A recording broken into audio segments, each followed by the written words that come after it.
오늘은 반응열 노트 18페이지에 대해서 한번 해볼게요. 반응열과 주의, 반응계와 주의가 있죠. 반응계라는 것은 반응에 참여하는 반응물과 반응의 결과로 생성되는 생성물의 합친 전체를 반응계라고 하고, 반응계를 둘러싼 나머지를 주의라고 한다. 그럼 이렇게 있을 때, 이제 이렇게 있죠? 그럼 여기가 반응물을 해서 반응을 시켰어. 그럼 이 안에 생성물이 생기겠지? 그래서 반응물과 생성물이 이렇게 있는 것을 우리가 반응계라고 하고, 요 바깥에 이렇게 있는 거 있죠? 이것을 우리가 주위라고 하는 거예요. 바깥에. 그러면 이제 발열 반응과 흡열 반응에 대해서 한번 해보는데, 발열 반응은 뭐냐? 화학 반응이 일어날 때 열을 어떻게 하는 거죠? 방출하는 반응이다. 그래서 주위가 어떻게 된다? 열을 방출하니까 따뜻하게 됐죠. 그래서 온도가 어떻게 된다? 주위의 온도가 올라가더라. 이렇게 되는 거예요.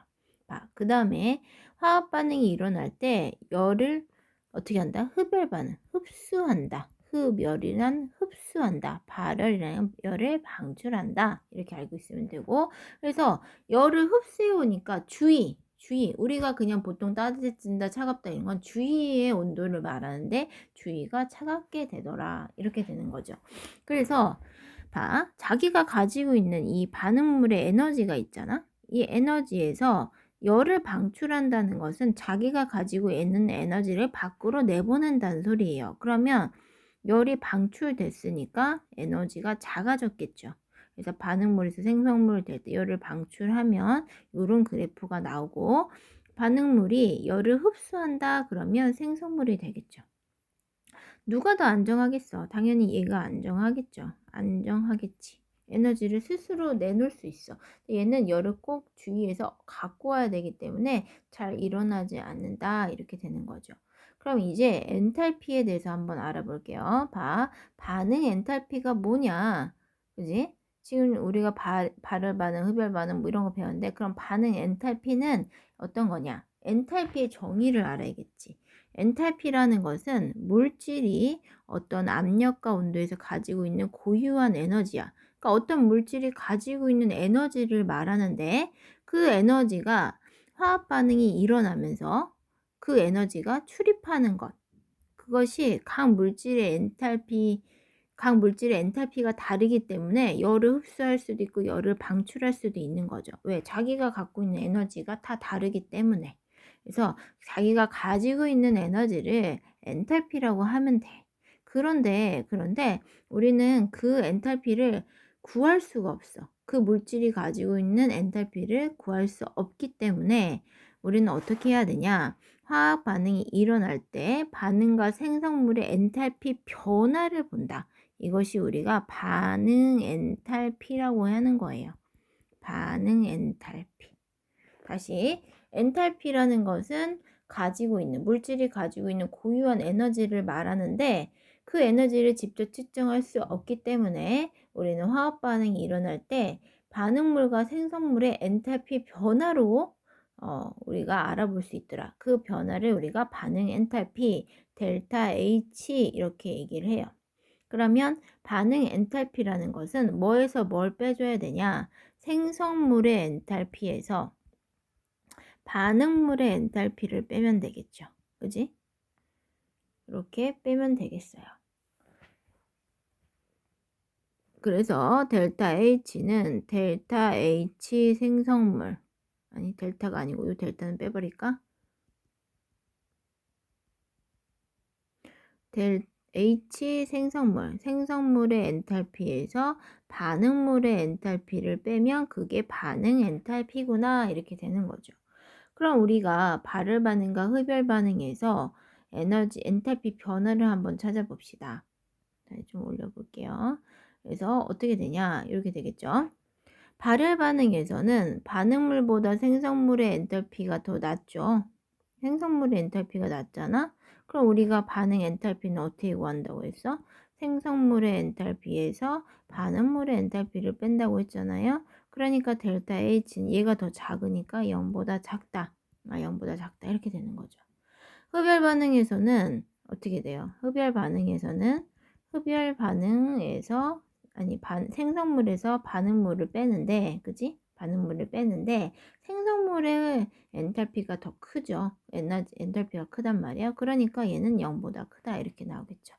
그래서 델타 H 값이 0보다 작으면 발열 반응이고 델타 H가 0보다 크면 생성물이구나, 아니 흡열 반응이구나, 이렇게 알아두면 되겠어요. 됐어요. 내려가 볼게요. 그러면 이제 열화학 반응식이라는 게 있어요. 열화학 반응식이라는 것은 우리가 화학 반응에 출입하는 에너지를 화학 반응식이 함께 나타난 거죠. 보통 우리가 탄소하고 산소가 반응해서 이산화탄소가 생긴다고 하면 이렇게 쓰잖아. 여기다 이제 상태 표시까지 하는데 여기다가 이렇게 얼마를 흡수했냐, 얼마를 방출했냐, 이런 것을 써주는 거죠. 이런 것을 우리가 열화학 반응식이라고 하는데 두 가지 방법으로 쓸 수 있어요. 탄소하고 산소가 반응해서 이산화탄소가 나오는데 이때 에너지를, 열을 이렇게 써주는 방법이 하나 있죠. 그럼 이건 무슨 뜻이야?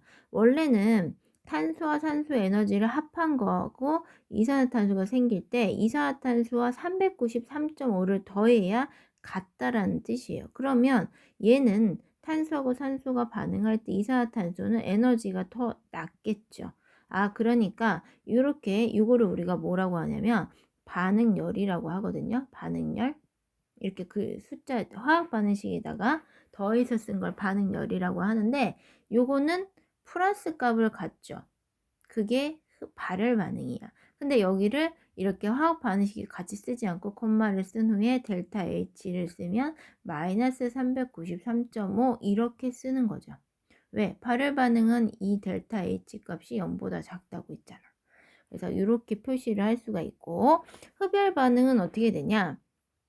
탄소와 산소, 물이 반응해서 수소와 일산화탄소가 생기는데 마이너스 131kJ를 해줘야 된다. 그럼 이거 무슨 뜻이야? 여기랑 여기랑 합쳐서 에너지가 같아야 되는데 여기다 빼줬으니까 당연히 이 그래프는 탄소와 수증기가 합쳐져서 수소와 일산화탄소가 생기는 이런 흡열 반응식이 되겠다 이거죠. 그래서 반응열은 여기 흡열 반응에서 반응열은 음수값이고 델타 H는 0보다 크다 이렇게 되는 거예요.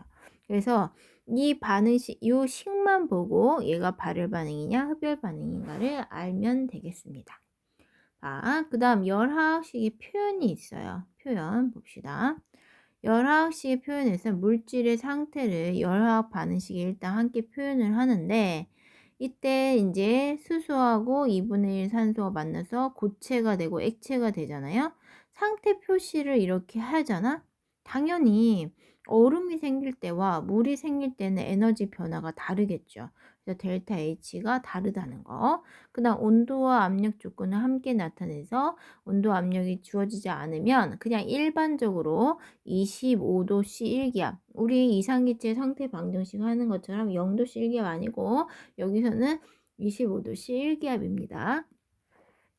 그리고 화학 반응식의 개수가 많으면 당연히 반응 엔탈피, 에너지의 크기도 비례해서 변하는데 메테인을 연소시켰을 때 델타 H가 마이너스 890.8이지. 그럼 이건 발열 반응이겠네, 음수니까.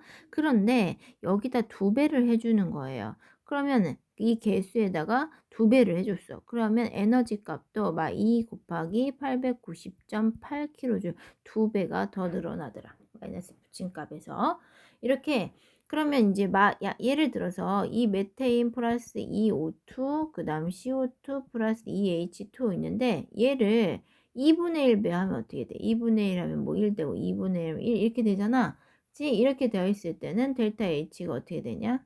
마이너스 890.8에서 나누기 2를 하면 돼요. 똑같은 형태로.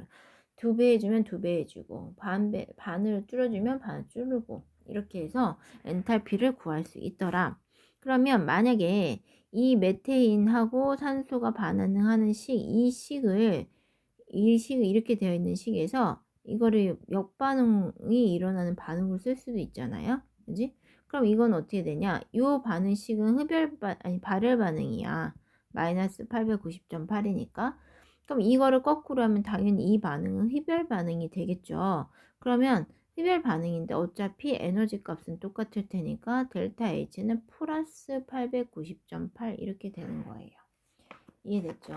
이렇게 알아두시면 되겠고, 밑으로 내려와서 반응 엔탈피의 종류가 있어요. 그러니까 엔탈피, 모든 화학 반응식의 반응 엔탈피가 있는데 이 반응이 어떤 반응량에 따라서 종류가 다 달라질 수 있다라는 소리인데, 반응 엔탈피의 종류, 어떤 물질이 일몰이 완전 연소됐다 그러면 이거를 우리가 연소 엔탈피 이렇게 얘기를 하는 거예요. 그래서 에탄올이라는 아이가 산소랑 반응을 했구나. 이렇게 산소랑 반응하면 연소 엔탈피 이렇게 되는 거죠. 산과 염기가 중화 반응해서 물이 1몰 생성될 때 반응 엔탈피 이렇게거든. 그러면 얘는 뭐겠어요? 중화 엔탈피가 되겠죠. 중화 엔탈피 이렇게. 그래서 이건 중화 반응이니까 이거 지금 발열 반응이고 이것도 발열 반응인데 이것을 우리가 다른 말로 그냥 연소 엔탈피. 그러니까 요거는 그냥 반응 엔탈피예요. 반응 엔탈피인데 이름만 다시 붙여준 거야. 그 다음에 어떠한 물 1몰이 충분한 용매 용해될 때 반응열 이거를 용해 엔탈피. 가장 안정한 성분 원소로부터 어떤 물질 1몰이 생성되는 반응 엔탈피를 우리가 뭐라고 하냐? 생성 엔탈피라고 해요. 이거는 좀 중요하지. 어떤 물질을 새롭게 만들 때, 그치? 근데 중요한 건 가장 간단한 안정한 성분 원소여야 된다는 거, 호돈소여야 된다는 거.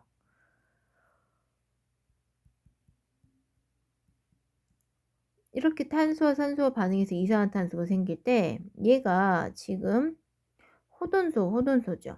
가장 안정한 원소로부터 이산화탄소를 만드는 거야. 그래서 이때 나오는 델타 H를 우리가 생성 엔탈피라고 할 수 있는 거예요. 얘 1몰 생성되니까.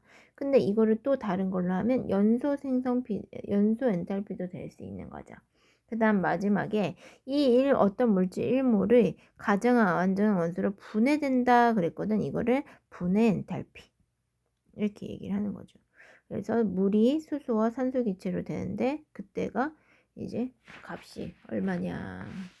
얼마더라? 잠깐만요. 찾아보고 이게 285.8이다 이렇게 나오는 거죠. 그래서 요 생성 엔탈피와 분해 엔탈피는 역수 관계라는 걸 알면 돼. 왜? 여기 마이너스 285.8이었잖아. 근데 이거를 거꾸로 물이 수소와 산소로 분해되는 거니까 285.8이다 이렇게 되는 거 플러스. 아까 역수 취하면 부호가 바뀐다고 했었죠. 그래서 이렇게 엔탈피의 종류가 여러 가지가 있더라. 알아두면 되겠습니다.